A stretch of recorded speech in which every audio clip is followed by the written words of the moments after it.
کہ وہ اپنے رب کے خوف سے ڈرتے ہیں، تنہائی میں بھی، سب کے سامنے بھی، اپنی مجالس میں بھی۔ یعنی ان کا یہ خوف اور ڈر صرف کسی ایک خاص جگہ پر نہیں ہوتا جہاں وہ آرٹیفیشلی اس کو طاری کر لیں، بلکہ ان کا یہ خوف انہیں ہر جگہ سیدھا رکھتا ہے، خواہ کوئی انہیں دیکھ رہا ہو یا نہ دیکھ رہا ہو، خواہ کوئی انہیں پوچھنے والا ہو یا نہ ہو۔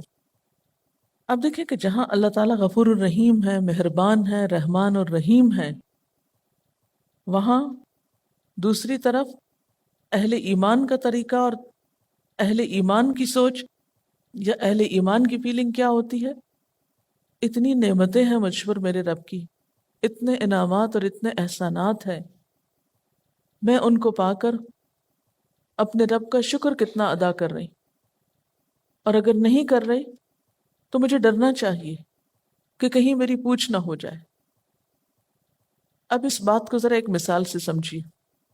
جب آپ کسی انسان کے ساتھ معاملہ کرتے ہیں اور کسی انسان کے آپ پر بہت احسان ہوتے ہیں، مثلا ماں باپ ہیں، انہوں نے ہمیں پیدا کیا، انہوں نے ہمارا ہر طرح سے خیال رکھا، تو بچوں کا اور سمجھدار بچوں کا ماں باپ کے ساتھ رویہ اور معاملہ کیا ہوتا ہے کہ وہ ان کے احسانات کے بوجھ تلے دبے ہوتے ہیں۔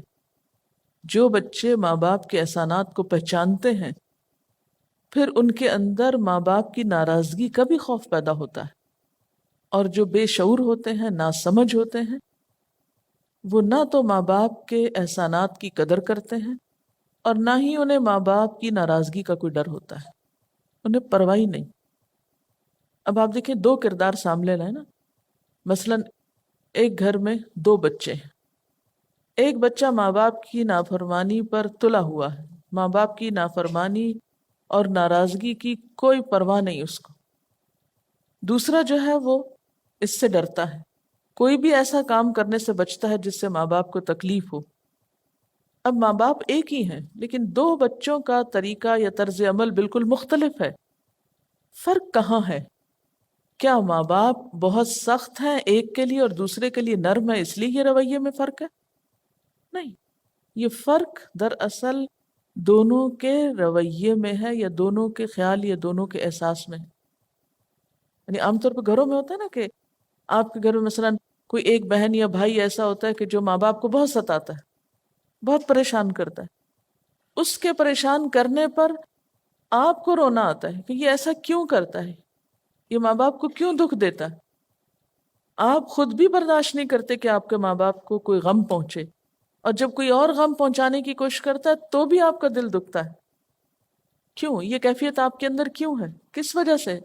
ماں باپ کی قدردانی کی وجہ سے، ماں باپ کے ساتھ محبت کی وجہ سے ہے، ان کے احسانات کو پہچاننے کی وجہ سے ہے، ان کے مقام اور ان کی ہمدردی اور ان کی محبت کی قدردانی کی وجہ سے ہے۔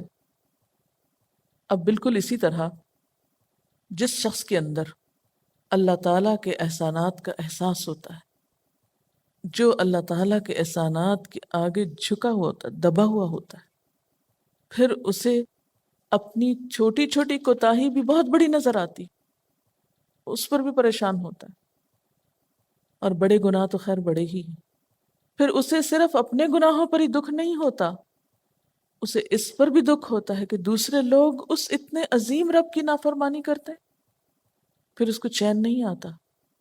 بالکل اسی طرح جیسے فرشتے زمین والوں کی نافرمانیاں اور سرکشیاں دیکھ کر استغفار کرتے رہتے ہیں کہ جو کچھ یہ کر رہے ہیں معلوم نہیں اس کا نتیجہ کیا ہوگا، انہیں نہیں معلوم کہ یہ کتنی بڑی ہستی کی نافرمانی کر رہے ہیں، یہ کتنی بڑی ہستی کو ناراض کر رہے ہیں۔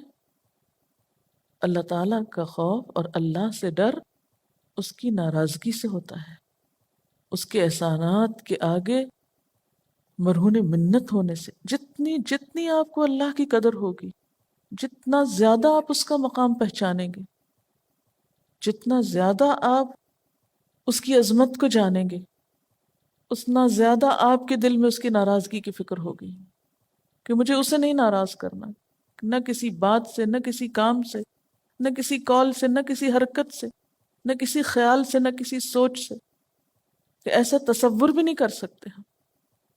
لیکن جو ایک شعور سے خالی، احساس سے خالی انسان ہوگا، جس کو اللہ کی قدر نہ ہو، جس کو اس کی پہچان نہ ہو، وہ پھر اللہ تعالیٰ کے سامنے کیا رویہ اختیار کرتا ہے؟ جیسے کسی بچے کے سامنے اختیار کیے ہوئے۔ اسی لیے نتیجہ کیا ہوتا ہے؟ نہ رب کی آیات پہ کوئی توجہ ہوتی ہے، اور پھر رب کے مقابلے میں اوروں کو لایا جاتا ہے، اوروں کی مثالیں دی جاتی ہیں،